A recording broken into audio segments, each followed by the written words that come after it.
vous a testé cela. Amen. Dieu est vraiment bon. Peu importe qu'il neige, qu'il pleut, qu'il fait chaud, qu'il fait froid, que tout va bien ou tout va mal, il reste toujours bon. Il ne change pas. Bien que ça va mal dans ma vie, bien que ça va bien que je suis triste ou que je suis dans la joie, bien que je suis malade ou que je suis guéri, que j'ai des sous ou que je n'ai pas des sous, ça ne change en aucun cas. Dieu restera toujours bon. L'auteur des Psaumes dit que l'Éternel est bon et sa miséricorde durera toujours. Durera combien? Juste au XXe siècle? Je pense que ça outrepasse le XXIe siècle et va jusqu'à dans l'éternité. Ça ne change pas parce que Dieu est toujours bon. Juste avant de partager la parole, je voudrais que nous faisons une prière. Je sais que depuis ce matin, il y a plusieurs prières qui ont été faites. Vous savez, un jour, j'ai appris quelque chose, c'est que la qualité du message ne dépend pas du messager.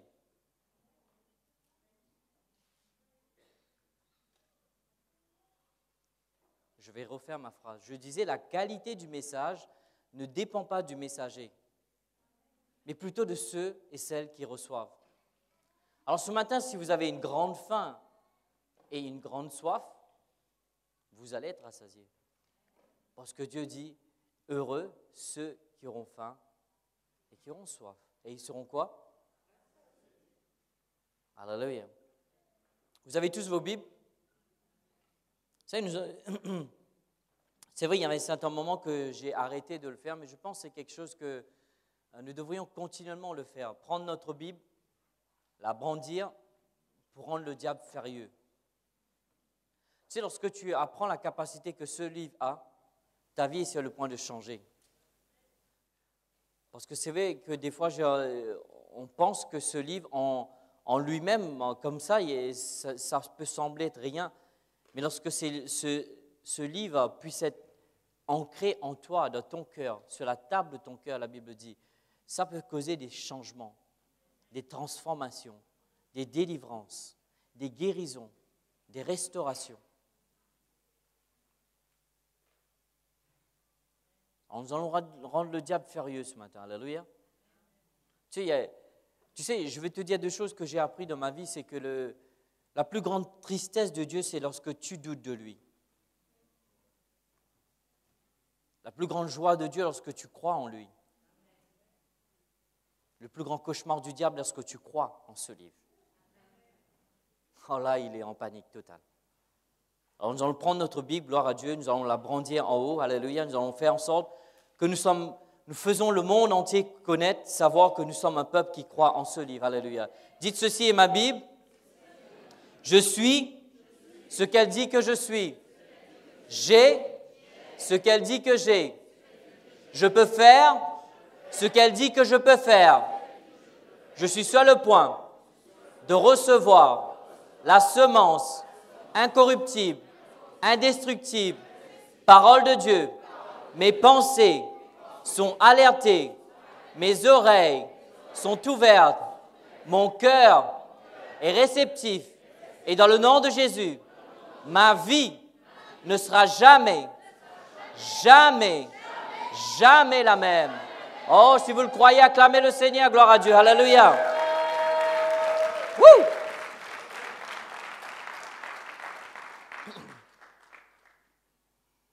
Je vous inviterai, s'il vous plaît, ce n'est pas dans le texte sur lequel le message se reposera, mais je vais commencer par là. Vous savez, dans toute chose, on nous dit toujours de commencer par le commencement. Alléluia.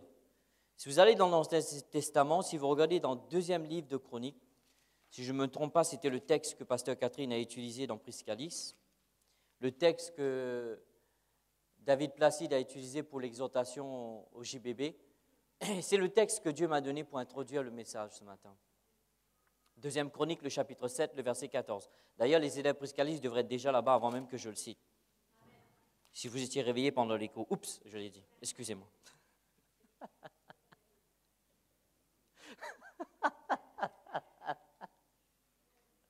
Alléluia. 2e Chronique, si vous y êtes, dites « J'y suis ». Merci beaucoup pour votre participation. Le verset 14 nous dit, si mon peuple sur qui est invoqué mon nom, alléluia, s'humilie, prie et cherche ma face, et s'il se détourne de ses mauvaises voies, je l'exaucerai des cieux, je lui pardonnerai son péché et je guérirai son pays. Je pense que ce texte peut ramener une réponse à de ce que nous sommes en train de vivre aujourd'hui.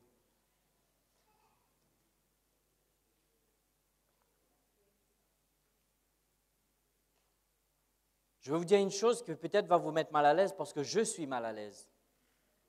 Parce que je devais me repentir devant Dieu. Pour dire que la condition du pays ne dépend pas du gouvernement, ne dépend pas des Nations Unies. La condition du pays dépend tout simplement d'une chose. Il a dit si, qui? Le gouvernement? La droite ou la gauche?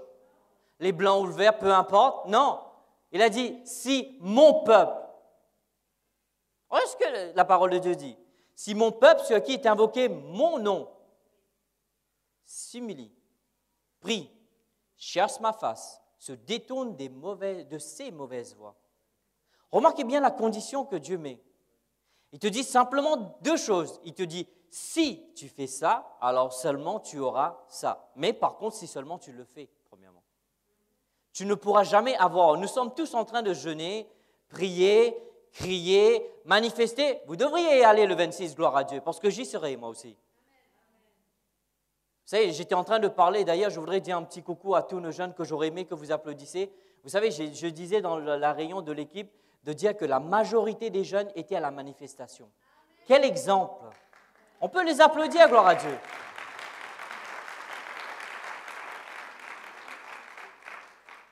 Dieu merci qu'ils se sentent concernés de ce qui se passe dans le pays. Je veux dire, nous ne pouvons pas juste jouer l'église de dimanche et de dire que Dieu a répondu mes prières, Dieu a payé mes factures, je suis en bonne santé, ma femme va bien, mon mari va bien, mes enfants vont bien, tout le monde va bien, le cafard va bien, le lézard va bien, oupidou les autres. Non, non, non, ça ne se passe pas comme ça. Parce que ce qui se passe dans ton pays, tu vas être tôt ou tard influencé par. Tôt ou tard, tu vas être affecté. Alors si on voit aujourd'hui la direction que le monde est en train de prendre, si on voit aujourd'hui la direction que la nation est en train de prendre, nous ne pouvons blâmer quiconque si ce n'est que M-O-I. Parce que ce verset nous le dit. Mon peuple sur qui mon nom est invoqué. Si tu fais le point numéro 1, tu t'humilies. Combien d'entre nous devons nous débarrasser de l'orgueil? Deuxièmement, il dit si tu pries. Maintenant ici, je disais ça hier à JBB, ce n'est pas la prière que tu pries entre le lavabo et entre ta chambre et le lavabo, ou sinon la prière entre l'ascenseur et le transport en commun. Je parle d'une prière qui a de l'efficacité. Je ne dis pas ce que tu fais entre ces choses-là qui n'a pas d'efficacité, ne me comprenez pas mal. Mais ce que je dis, c'est que tu investis du temps dans l'intercession. Et ensuite, il dit, cherche ma face, troisième point. Premier point, s'humilier. Deuxième point, prier. Troisième point, chercher ma face. Quatrième point, se détourne de ses mauvaises voies. Je pense que dessus, j'ai beaucoup à dire.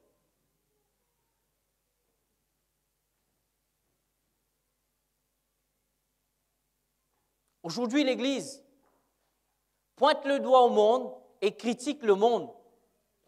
Tandis que nous, l'Église, nous sommes sujets des mêmes choses que le monde est en train de vivre.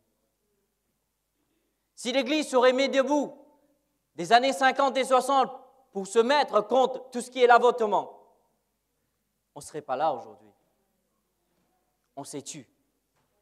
La seule manière que le mal peut prévaloir, c'est que lorsque les justes se taisent. Alors combien de temps on va rester dans notre coin, jouer l'église le dimanche, prier Shandai, Shandai, Alléluia, tandis que la condition de notre nation est en train de changer, nos enfants vont subir des conséquences que nous n'avons donc aucune idée de ce qu'il peut y avoir, et on joue l'église, mes besoins sont rencontrés, mes factures sont payées, je ne me préoccupe pas. Il y a un problème. Excusez-moi si je fais un visage sérieux, je vais essayer de serrer un peu. Il y a un problème, bien-aimé. Il y a vraiment un problème. Comment nous, l'Église, nous pouvons oser blâmer du monde du divorce, que tandis qu'au sein de l'Église, si ce n'est pas plus de divorces qu'il y en a. Mais n'oubliez pas, quand je suis en train de vous pointer le doigt, il y en a 3 qui ont envers moi. C'est un homme de Dieu qui m'a appris cela. Donc, comme je vous accuse, je suis 3 fois plus accusé que vous. D'accord? Donc, n'oubliez pas ça. D'accord? Ah, c'est un homme de Dieu qui m'a dit ça. J'ai dit, waouh, quelle sagesse. Il dit, Sam, quand tu pointes le doigt à quelqu'un, n'oublie pas, il y en a 3 autres qui sont vers toi. Ce qui veut dire que tu as la majorité. Je dis, alléluia, j'ai la majorité, alléluia. C'était un homme sage, gloire à Dieu. C'est un homme sage, il est encore vivant, gloire à Dieu. Que Dieu bénisse son âme. Alors qu'allons-nous faire? Qu'avez-vous prévu de faire le 26? Un barbecue, parce qu'il va faire peut-être beau. Un sortie en famille. Vous allez rester chez vous, regardant la télé, les séries. Tandis que des gens qui ne connaissent même pas Dieu se sentent concernés et ils sont dehors. Alors combien de temps on va jouer ce petit jeu? Ça doit changer. Ça doit changer. Et ça va changer. Et c'est en train de changer. Parce que nous sommes là au 215 avenue Président Wilson. On va se lever. On ne va pas se taire. Bien qu'ils choisissent de faire, mais on ne va pas se taire. Bien qu'ils choisissent de dire, on ne va pas se taire. S'il y a une chose que nous, ici à l'Église, qu'on sait, c'est que Dieu nous a donné une bouche, gloire à Dieu. On va élever la voix, alléluia. On va crier notre mécontentement, alléluia. Non, parce qu'on a joué le jeu l'Église, tu sais, il faut marcher en paix, peace, be blessed. Non, l'Église doit apprendre à se lever. L'Église doit apprendre à dire non. L'Église doit apprendre à dire que nous n'acceptons pas. L'Église doit apprendre à dire non, nous refusons. Non seulement dans ta chambre de prière. Et c'est pour ça que je dis à mes jeunes, allez à l'école, faites vos études, devenez des gens haut placés. Parce que si ce n'est que vous allez être là-bas, c'est là que les choses vont changer. Moi, je dis clairement, il y aura des futurs présidents, alléluia, au sein de JBB. Il y aura des futurs juges, futurs avocats, futurs présidentes. Gloire à Dieu, alléluia, des gens qui seront dans des lieux stratégiques que Dieu va choisir pour le mettre afin que les choses vont changer. Peu importe ce que le gouvernement choisit de faire.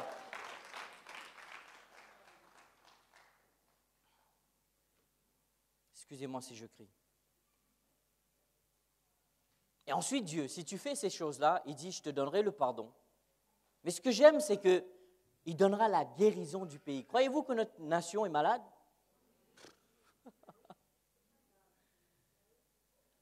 D'où Jésus. Juste un exemple. Comment tu peux regarder un arbre, tu dis non, c'est un chien? Je dis, t'as un problème, frère.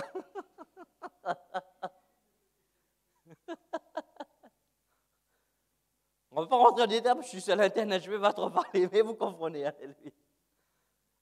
Vous voyez ce que je dis? Je regarde un bus, je dis non, ça, c'est un vélo. Je te dis que c'est un vélo. Je le sens vraiment. Je sens que c'est un vélo.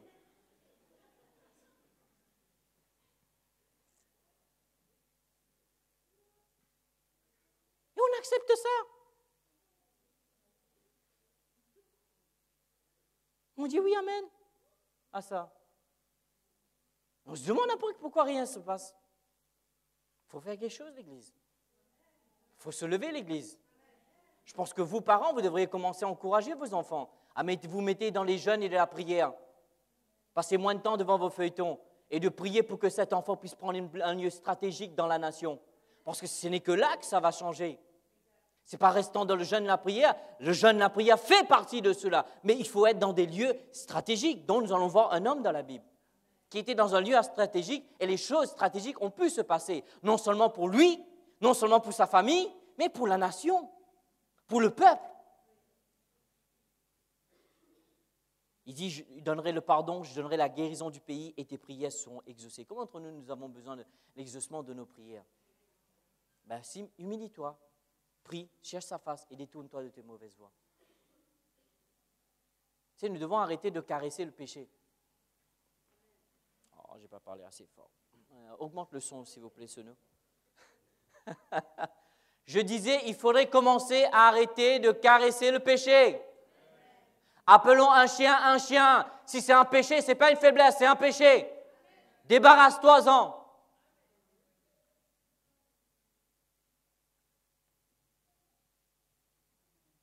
Dieu appelle son peuple. Pourquoi? Premièrement, pour influencer. Pourquoi? Deuxièmement, pour impacter. Pourquoi? Troisièmement, pour transformer. Pourquoi? Quatrièmement, pour être garante de la vérité. Pourquoi? Pour être porteuse de la moralité. Pourquoi? Pour être l'exemple de la famille. Pourquoi? Pour contribuer au bien-être de la nation. Pourquoi? Pour être activement impliqué dans la société. Ici, l'église, c'est juste le centre où tu viens. C'est comme si c'est des concessionnaires. Tu viens, tu donnes ta voiture pour faire la révision. Et lorsque tu sors, c'est là où les vraies choses se passent. Tu vois, tu viens, tu fais le plein, tu changes les filtres d'air, tu fais la vidange, gloire à Dieu, alléluia. Et tu ressors reboosté, requinqué, regalvanisé, gloire à Dieu. Et tu es prêt pour affronter le monde et tous ces démons qui vont avec, gloire à Dieu. Et démontrer que tu es un peuple qui se lève pour la vérité, qui se lève pour les choses de Dieu. Alléluia. C'est pour cela. Alors, comment est-ce que nous, l'Église, nous pouvons être un exemple si nous-mêmes nous sommes coupables d'eux?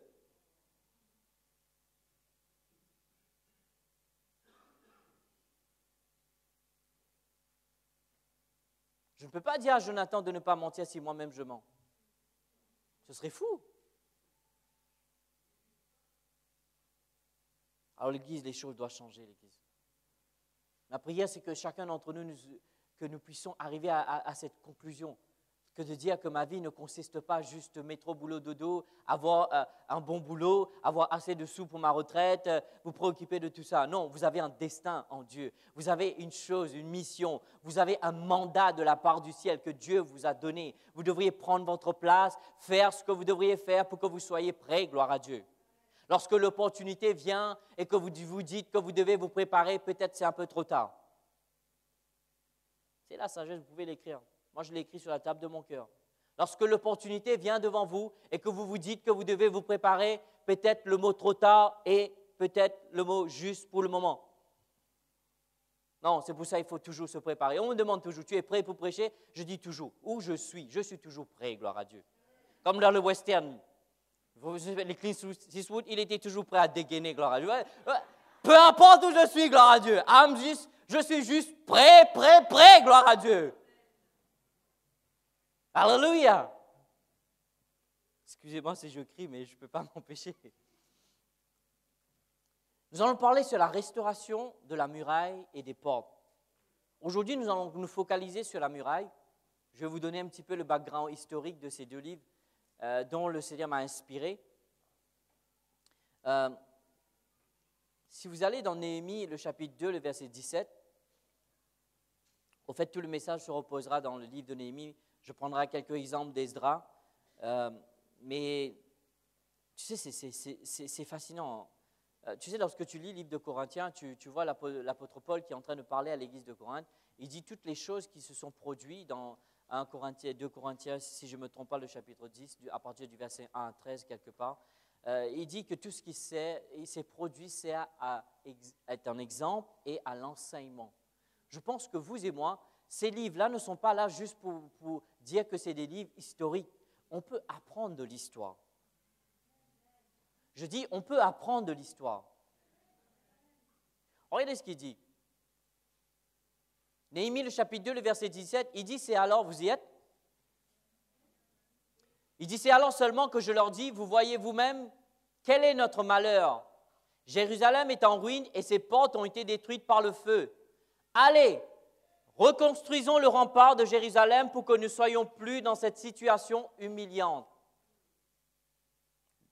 Il y a une autre traduction qui dit, pour que nous ne soyons plus dans cette situation de déshonneur. Alléluia.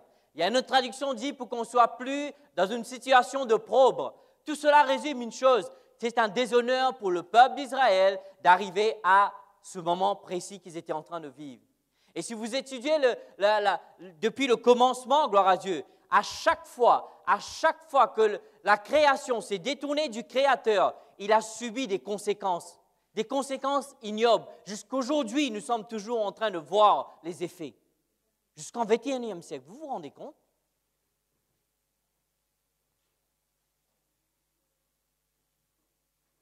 Parce qu'à chaque fois qu'il s'égare, à chaque fois qu'il se détourne, c'est pour ça ici, dans la parole, maintes et maintes fois, c'est mentionné, ne te détourne pas à gauche, ne te détourne pas à droite, ce qui veut dire marche tout droit vers le Seigneur. Sois avec lui pour qu'il soit avec toi.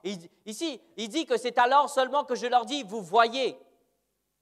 Vous voyez. Tu sais, l'auteur de Néhémie, lorsque j'ai commencé à méditer dessus, je dis, il a tellement gagné mon attention. N'est-ce pas surprenant? À l'époque où ils étaient en train de vivre, toutes ces personnes qui sont en train de vivre dans l'humiliation, il n'y a que lui qui a été interpellé par ça.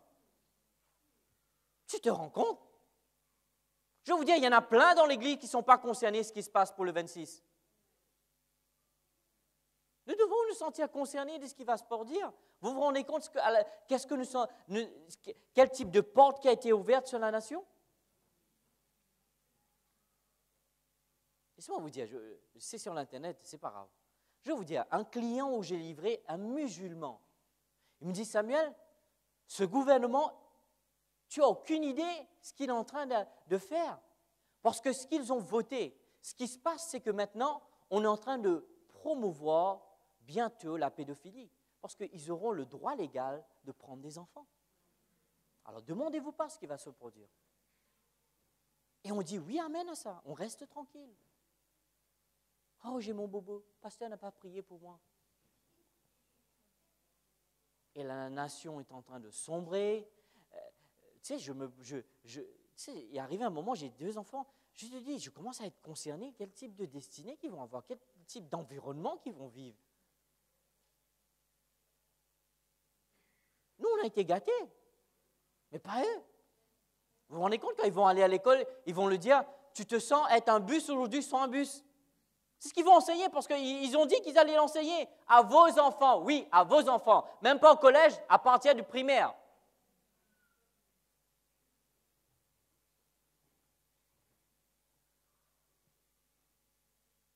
Moi, je dis à Vanessa, il faut que je commence à prier pour commencer à enseigner le sexe à mes enfants. Ah, mais tu sais, ils ont 3 ans, 7 ans. Je préfère les en parler moi que laisser l'école les enseigner. Oh, tu sais, c'est tabou, on n'en parle pas. Comment ça, tu ne parles pas? Dieu t'a créé avec un sexe. Comment tu ne peux pas parler du sexe?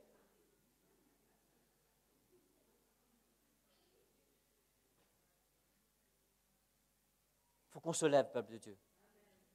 Il faut qu'on se lève. Si tu regardes dans l'historique, tu sais, le livre d'Esdras et de Néhémie font partie de la même histoire. D'ailleurs, il y a un autre livre qui répond à la même époque, c'est le livre d'Esther. Et ces 3 livres, ils sont vraiment dans la même, ils sont des contemporains, comme dirait. D'ailleurs, dans les manuscrits hébreux, ces 2 livres, c'est-à-dire Esdras et Néhémie, font partie d'un seul livre. Et en fait, les livres d'Esdras et Néhémie et Esther font partie de la même période. Dans nos Bibles, ces livres apparaissent. Écoutez bien ce que j'ai découvert. Dans notre Bible, ces livres apparaissent contrairement selon l'ordre chronologique. Nous lisons Esdras, ensuite Néhémie, après vient le livre d'Esther. Mais chronologiquement, ce n'était pas ainsi. Waouh! Vous allez voir, on va apprendre, gloire à Dieu. Actuellement, c'est le livre d'Esther qui s'est vraiment produit en premier. Période pendant laquelle Dieu commença à agir pendant la captivité babylonienne, incita Israël à partir de la captivité pour retourner au pays. Le pays que Dieu avait promis à son peuple. Dieu inversa cet ordre dans les Écritures. Pourquoi? Au lieu d'avoir Esther, Néhémie et Esdras, nous avons Esdras, Néhémie et Esther. Pourquoi? Oh, ce matin, Dieu m'a dit, c'était juste, vous savez tous que des fois je suis un peu trop émotionnel quand il s'agit des choses que Dieu nous montre, mais je ne pouvais pas m'empêcher. Je dis, c'est quand même grandiose quand même, de pouvoir vraiment saisir ces choses-là. Tu sais, si tu regardes le contexte, je vais juste survoler et après on va essayer de voir selon le temps. Il y a beaucoup d'informations, je ne pense pas que je vais pouvoir vraiment rentrer dans l'historique, mais on va aller à l'essentiel peut-être. Tu sais, si tu regardes bien, concernant le livre d'Esdras, quel était le contexte d'Esdras? Esdras inspira quelque chose de très important, ce livre. Il inspira quoi? La restauration de l'autel. Oh mon Dieu, la restauration du temple. Et ensuite, j'ai dit quoi? Esdras ou Néhémie?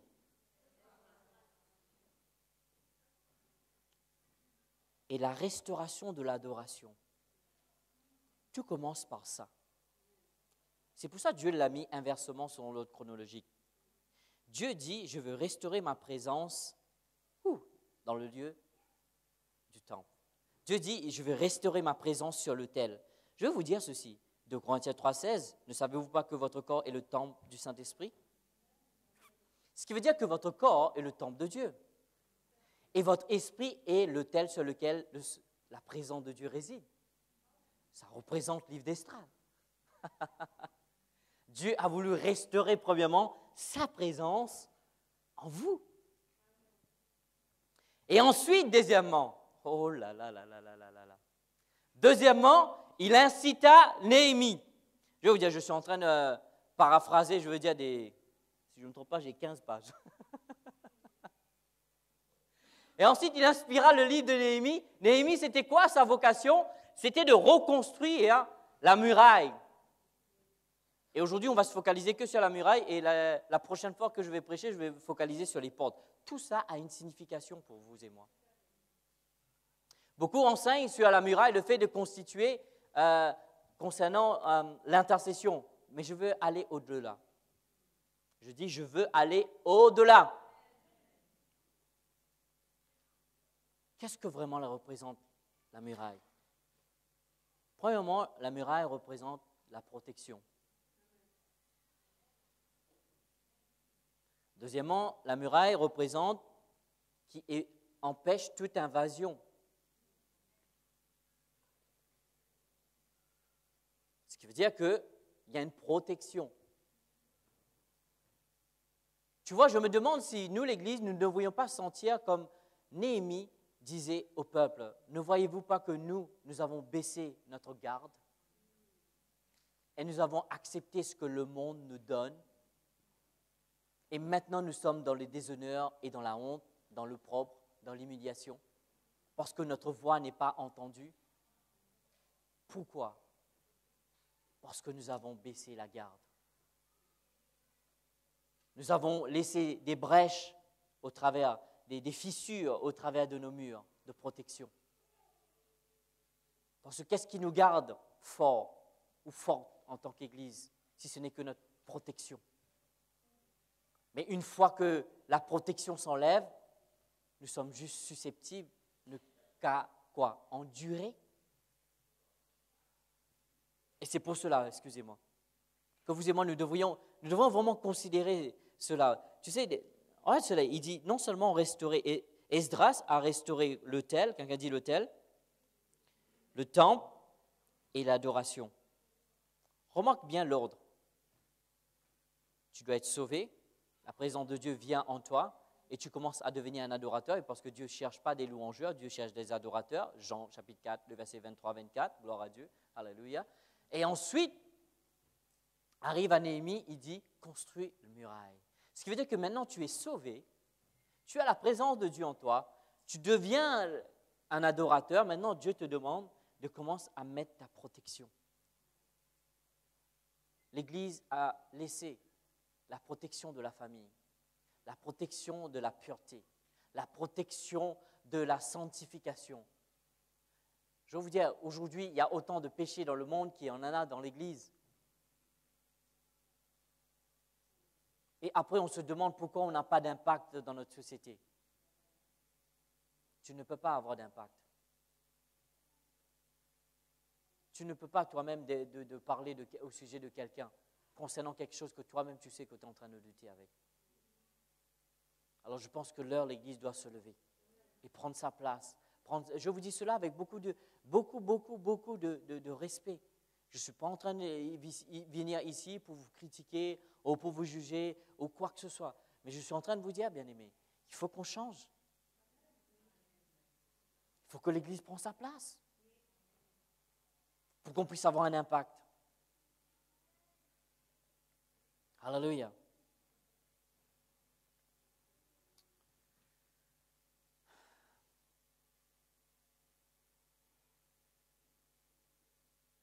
Tu sais, je sentais un cri dans mon cœur pendant que je me préparais. Je me dis, mon peuple a baissé sa garde. Nous ne nous sommes pas mis debout pour la vie. On a toléré l'avortement. Nous ne sommes pas mis debout pour le mariage. Aujourd'hui, le pacte est vivre sans lien d'alliance. Ça se vit dans l'Église aujourd'hui. Écoutez, je ne parle pas du monde. Je parle de E-G-L-I-S-E.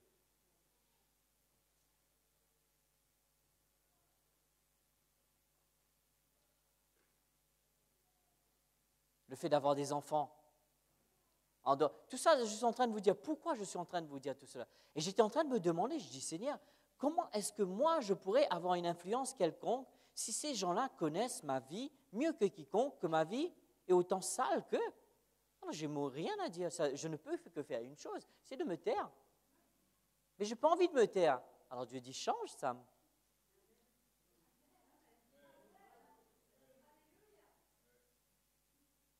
Je n'ai pas envie de rester tranquille. Je n'ai pas envie de dire oui, j'accepte ce que vous me proposez, ce que vous me donnez. J'ai envie de dire non, ce n'est pas bon. J'ai envie de dire non, c'est sale. J'ai envie de dire non, c'est impur. Mais comment pourrais-je le dire si moi-même je suis coupable d'eux?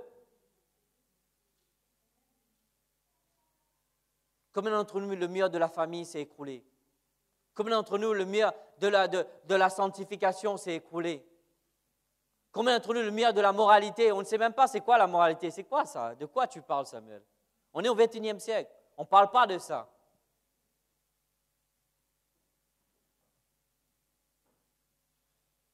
On doit arrêter de jouer l'église le dimanche, bien-aimé. Il faut que ça change. Il faut que ça change.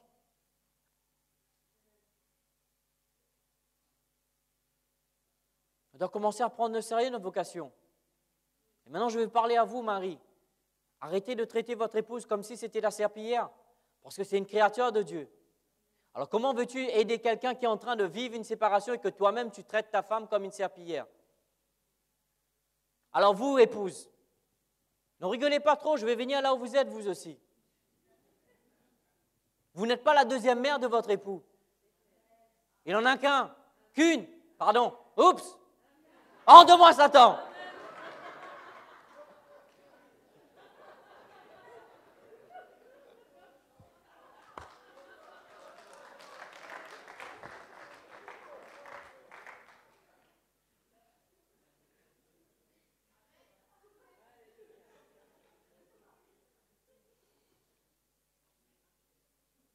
Tu sais, c'est les gifles que je prends dans la présence de Dieu à chaque fois que je prie. Qui me dit, Sam, tu ne peux pas traiter tes enfants comme tu en as envie. Ce sont mes créatures. Alors fais attention parce que tu vas devoir rendre des comptes. Vous n'avez aucune idée de ce que je peux ressentir quand le Seigneur me parle ainsi. Et là, je dois commencer à rentrer en moi-même et regarder qu'est-ce qui ne va pas chez moi. Au lieu de dire qu'est-ce qui ne va pas chez l'enfant.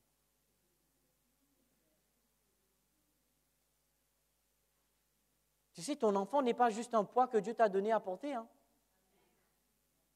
C'est une grâce de Dieu.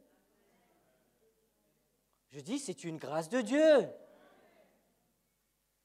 La plupart d'entre nous, un enfant, c'est juste... On va voir papy, mamie.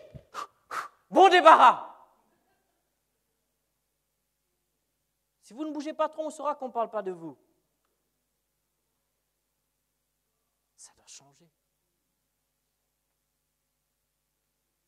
Qui a dit que la vie de famille serait facile? Qui a dit que la vie de couple serait facile? Vous croyez que c'est facile pour que Vanessa me supporte pendant ces 10 ans? Vous voulez rire? J'en suis sûr que l'idée lui est traversée la tête. La porte!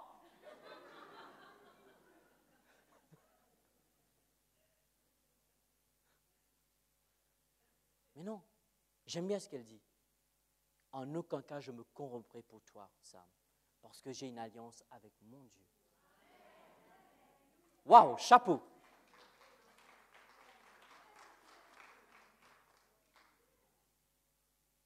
Parce que son engagement n'est pas vis-à-vis de moi, premièrement, c'est envers son Dieu. Alors, combien de temps tu vas rester dans ta tombe, si je peux me permettre, et jouer avec ce genre de choses? Si tu as un problème, va te faire aider. Tu n'es pas supposé de taper ta femme. Et ni femme, taper ton mari. Oui, ça se passe. J'ai entendu ça, j'ai dit non. C'est pas vrai. Ouh. Heureusement, c'est pas moi. Oups, oups. Passe à la chose suivante. Vous voyez ce que je veux dire? Là, je parle de... Tout résume là-dedans, bien-aimé.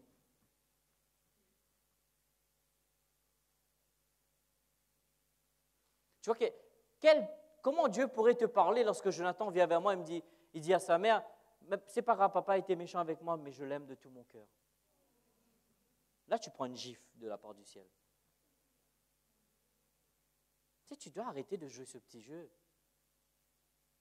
Nous, on croit qu'on met notre costard le dimanche, on met notre Chanel, notre machin bidule, et on croit qu'on va pouvoir cacher cela. Dieu voit exactement où tu es. Alors, combien de temps tu vas jouer avec ça? Combien de temps tu vas tolérer ça? Il faut que ça change. Il faut que ça change. Alors moi, je peux te dire que je passe pendant... Ça fait X de temps depuis que je suis dans un temps de repentance. Je ne sais pas combien de temps ça va durer, mais ça durera le temps qu'il faudra, gloire à Dieu. Parce que je vais être libre. Je ne veux pas juste chanter libre, je veux vivre libre. Je disais, je ne veux pas juste chanter libre, je veux vivre libre.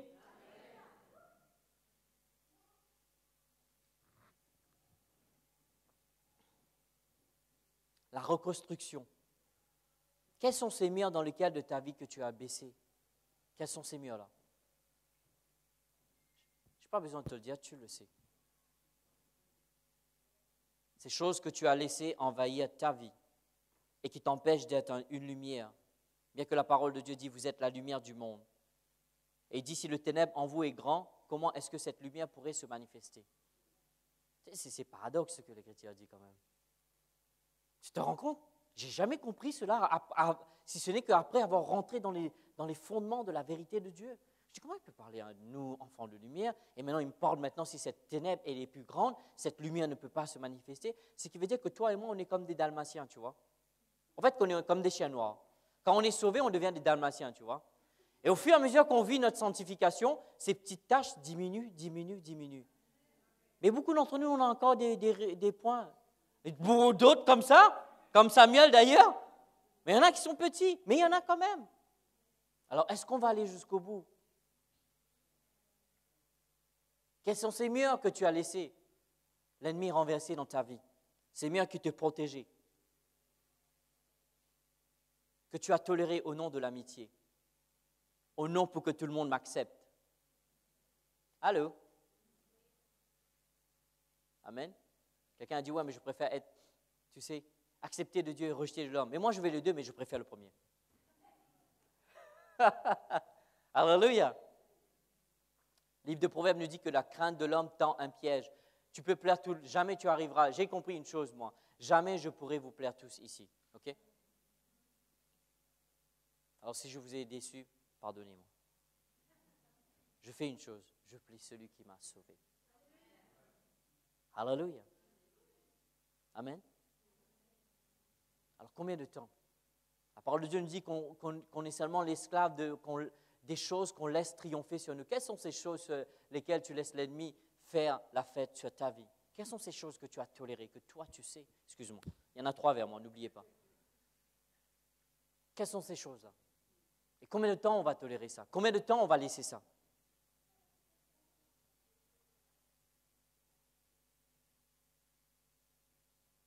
Tu sais, lorsque tu vois les murs ébréchés selon Néhémie, ça peut être regardé comme un type de l'affaiblissement du royaume de Dieu.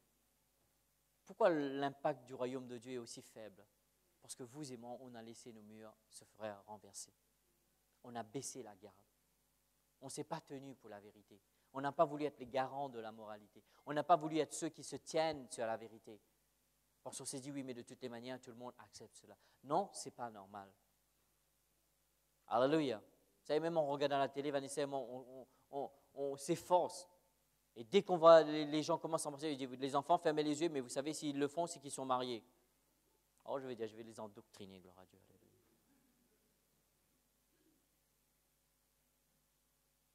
Amen. Et j'aime bien, des fois, j'observe dans le coin de l'œil, vous savez, avant, on les regardait, Vanessa et moi, et des fois, on ne les regarde même pas, et ils font ça. Tu sais, j'ai fait ma part au moins.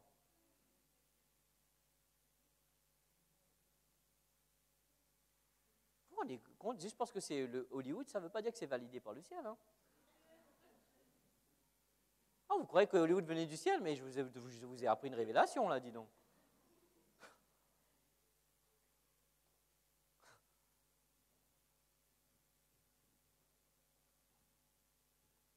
Et remarquez bien ce qui est le contexte. Peut-être la prochaine fois que je vais venir, je vais pouvoir rentrer un peu plus dans le détail, dans l'historique. Le contexte que j'ai aimé concernant Néhémie, pasteur Jean-Pierre, c'est que tout ce qu'il a pu accomplir, tout était baigné dans la prière avant, la prière pendant et la prière après. Vous savez, on ne devrait pas attendre juste le jeûne de Daniel pour rentrer dans un temps de repentance. Tous les jours, ça doit être l'opportunité pour qu'on se répande des choses que nous savons bien et belles, que cela ne plaise pas à Dieu. Moi, ma prière, Dieu, débarrasse-moi de cela. Je vais faire comme le roi David, gloire à Dieu. Seigneur, donne-moi un cœur pur. Seigneur, donne-moi un esprit disposé, une bonne volonté pour faire ta volonté. Je vais prier comme Jésus. Père, non pas ma volonté, mais ta volonté.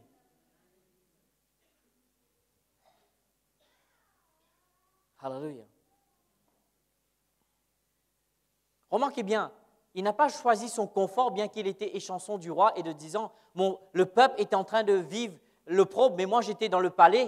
De toute manière, j'apporte. Vous savez que quand vous apportez le vin au roi, je vais vous dire, quand vous êtes vous savez comment ça se passe. Tu sais, quand tu es au bureau, il y en a ceux qui ont connexion là-bas, quand il y a un arrivage à la cantine, parce que tu connais la personne qui travaille à la cantine, tu sais que les mets agréables, ce sont pour toi. Alors, lui, Néhémie, il était là-bas.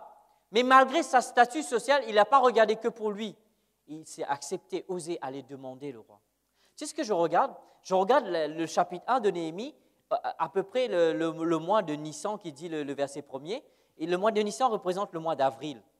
Il a commencé à être au courant de ce qui se passe. Il a prié et le chapitre 2 nous dit, j'ai oublié quel est le nom qui se lève, quelque chose comme ça. C'était après 4 mois après. C'est vers le mois de décembre qu'il alla voir le roi. Pourquoi ça lui a pris 4 mois? Qu'il a voulu prendre du temps pour chercher la face de Dieu, pour prier, pour entendre ce que Dieu lui demandait de faire. Tu te rends compte? Tu te rends compte, bien-aimé? Amen? Ça représente un sacrifice. Alors, bien-aimé, es-tu prêt à te sacrifier toi pour le bien-être du royaume? Es-tu prêt ou prête à mettre de côté ton propre confort pour le confort et le bien-être du royaume de Dieu? Là est la question. Lorsque vous voyez dans Néhémie, il fait l'inspection nocturne, vous voyez, avant même qu'il a dit à qui que ce soit, lorsqu'il a appris, la Bible dit que vers la nuit, il a été visité. Qu'est-ce que cela veut dire? Vous devez faire une constatation, non pas vivre les yeux fermés, comme si on vous a bridé, vous savez. Vous devez commencer à ouvrir les yeux un peu grand, regarder ce qui se passe autour de vous. Faire une constatation. Et de dire que non, peut-être ça semble s'empirer, mais au moins moi, je vais me lever pour la vérité. Au moins, moi, je vais me lever pour la justice. Au moins, moi, je vais me lever pour la moralité. Au moins, moi, je vais me lever pour la famille. Amen? Je ne sais pas pour vous, mais je vais oser le faire. Bien que je vais être critiqué, mais peu importe. Mais tu sais, je peux faire être critiqué maintenant lorsque je vais au ciel, il m'accueille avec des tambourins, gloire à Dieu, alléluia. Pas de que tu vois l'ange qui t'amène, il te regarde sérieusement comme ça. Dans sa tête, il est en train de dire, ça va être chaud pour toi, Sam. Chaud, bouillant. Je veux qu'il m'accueille, alléluia, les bras ouverts, hey, alléluia, gloire à Dieu. Pas vous? Alors, levons-nous, peuple. Combien de temps qu'on va tolérer ce genre de choses, bien-aimés? Combien de temps?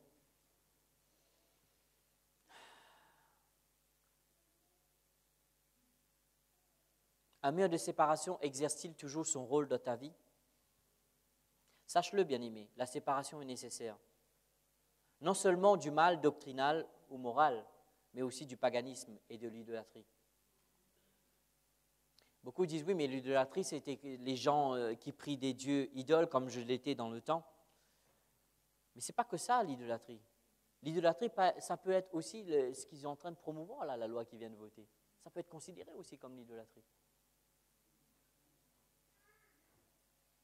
Combien de temps nous allons tolérer ce genre de choses? Et maintenant, pour terminer, la muraille au plan chrétien joue un rôle positif en permettant de distinguer ceux qui servent aux intérêts de Dieu et ceux qui négligent les intérêts de Dieu. Alors, quelle partie tu vas faire? Moi, j'ai déjà choisi. Comme Josué dit, Josué 24:15, ma maison et moi, nous servirons l'Éternel.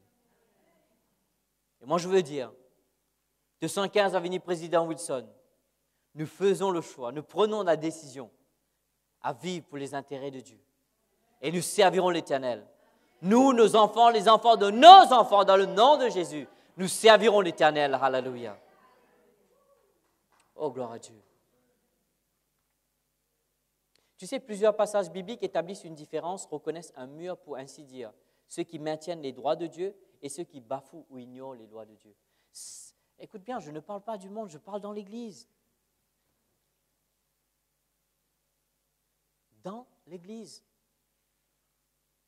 Je ne suis pas en train de dire que nous devons commencer à faire nos pasteurs devenir des gourous comme cela peut être, que Dieu bénit leur âme d'ailleurs.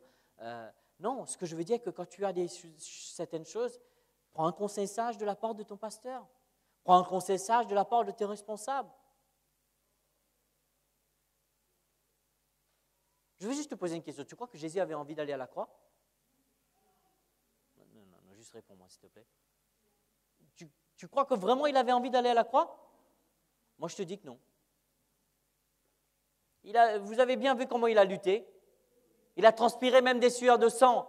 Pourquoi croyez-vous pour que lorsqu'il prie, il dit « Père, non pas ma volonté » Il a vu ce qu'il allait endurer. Il dit « Esquive ». Mais il a dit, il a regardé, il a passé outre. Toi et moi, des fois, pour les bonnes causes, on va devoir souffrir pour les bonnes causes. Je dis, des fois, toi et moi, on va devoir souffrir pour les bonnes causes.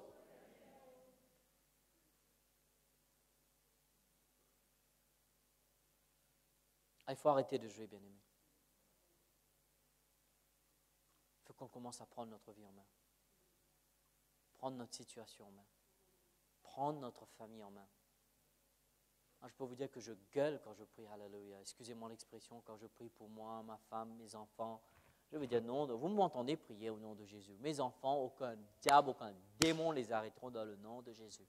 Je ne dis pas qu'ils n'auront pas de problèmes, je ne dis pas qu'ils n'auront pas des obstacles, mais dans le nom de Jésus, ils seront comme une flèche propulsée vers leur destinée. Tous ceux qui vont se lever pour les stopper ou les nuire vont tomber avant même d'accomplir leur dessein dans le nom de Jésus. Voilà ce que je prie sur mes enfants dans le nom de Jésus. Je dis, si tu as envie de mourir, mais touche mon enfant. Quelqu'un me dit, oui, mais tu sais, c'est osé de faire. Mais j'ai envie de protéger les miens, gloire à Dieu. Parce que ce sont eux qui vont être porteurs des influences du royaume de Dieu sur cette terre. Alors je suis appelé à les protéger. C'est mon devoir de les protéger.